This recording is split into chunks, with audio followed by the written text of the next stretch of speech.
But it looks like the last of the pontoons are starting to go.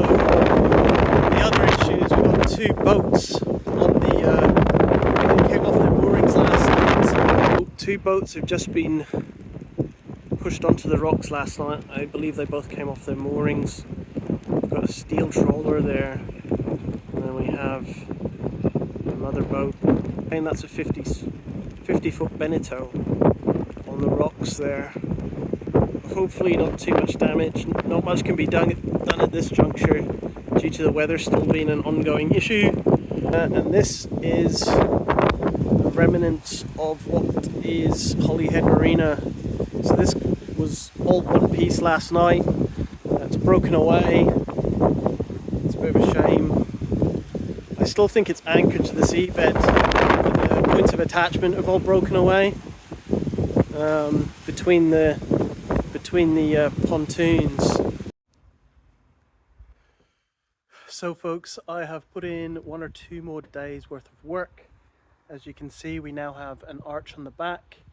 I've made a start on bending the pipes both sides, here and here, and I've started to cut the stanchions to size, as you can see here, here and here. Unfortunately, I don't have enough time really before winter sets in to press on.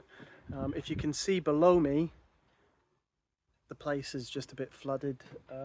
I think pragmatically trying to stay here and push through the winter period will be counterproductive with my time. So my plan will be to just continue as is with my day life, and I do have an engine to rebuild over the winter period, as well as tidy up a workshop in Dumfries. So that is what I'll be getting on with. I'm pretty happy with progress thus far on the boat. As soon as these stanchions, the tabernacle, as well as the arch gets fully ratified, I'll be able to apply topside paint, and that is a game changer, because essentially when topside paint's done, everything inside can progress. There will be some patch welding to do on the underside, and I wasn't really looking forward to it. I struggled with the patch in the previous episode because I tried to stick weld overhead, and that's just not quite, I'm just not good enough.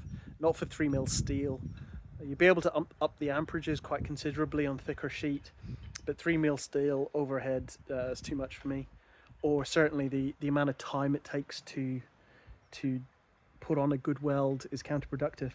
And so what I've done instead is I've bought myself a MIG welder, and the productivity rate really has shot up since, and I'm feeling very confident about the underside welding because MIG overhead is just, we talk about when it comes to applying weld on a welding table with stick or MIG, it's far more comparable.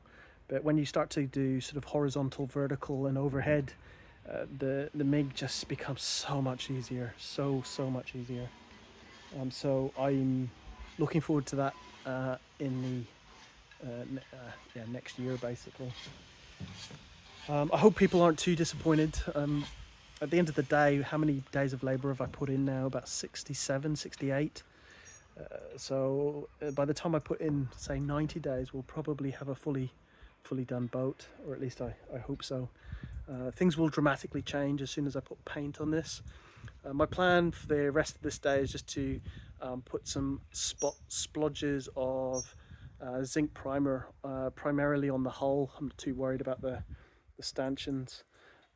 Mainly the bits where water sits, so around the edge and the corners here. Oh, that finger. Yeah, just that corner. So if I can do that, and then I think I'll call it good. Make a plan, move my tools from A to B, get the tools that I need, take them to Scotland. Yeah, and that's it. Yeah. Daylight is going to disappear rather soon, so I thought I'd get a video in just before it gets too dark to record anything. The high tide here I believe is 7:20 today, or 1920. They've got the tug or fishing boat hooked up to a mooring, and the line's running, and hopefully it'll come off. But we've got another 2 hours to wait before that's going to happen. So. Well, it looks like they've got the boat off just now. Pity I missed the attempt, but I don't think they'd get much footage anyway. They're moving the crane into the water. The rudder's a bit buggered, so they'll have to sort of manoeuvre him into position. But it's good that he's off the rocks, that's the biggest thing. Hopefully there's no hull breaches. It doesn't look like it's taken on water or anything, so that's good.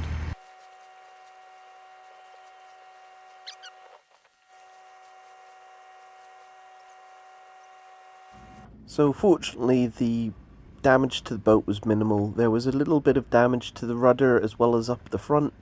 The boat still had steering authority. It will require a bit of fiberglass work, but nothing major, so all's well that ends well.